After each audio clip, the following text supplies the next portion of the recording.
ज्ञान the treasure में आपका स्वागत है। और हम आपको बताएंगे कि भगवान शिव महाकाली के पैर के नीचे क्यों आए। आप बहुत सारे फोटोज देखते होंगे कि जो महाकाली हैं वो जीभ निकाली हुई हैं, उनके एक हाथ में नरमुंड है और शिव उनके पैरों के नीचे है। इसके पीछे की कहानी क्या है?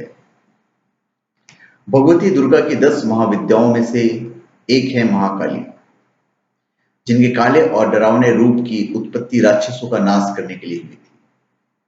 ये एकमात्र ऐसी शक्ति हैं जिनसे स्वयं काल भी भय खाता है। उनका क्रोध इतना विकराल रूप ले लेता है कि संपूर्ण संसार की शक्तियां मिलकर भी उनके गुस्से को काबू नहीं कर पाती हैं। उनके इस क्रोध को रोकने के लिए स्वयं उनके पति भगवान शंकर उनके चरणों में आकर लेट गए। इस संबंध में शास्त्रों की एक कथा वर्णित है, जो मैं आपको बता देता हूं।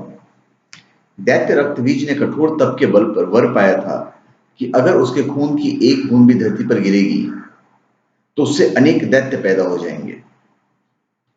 उसने अपनी शक्तियों का प्रयोग निर्दोष लोगों पर करना शुरू कर दिया और धीरे धीरे उसने अपना आतंक तीनों लोक पर मचा दिया।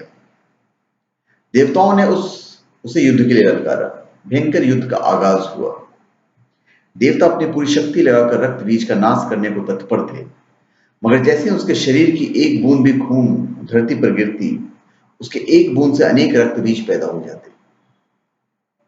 सभी देवता मिलकर महाकाली की शरण में आए।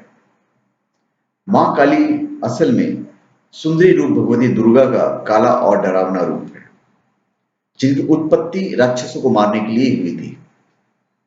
महाकाली ने देवताओं की रक्षा के लिए विकराल रूप धारण कर युद्ध भूमि में प्रवेश किया।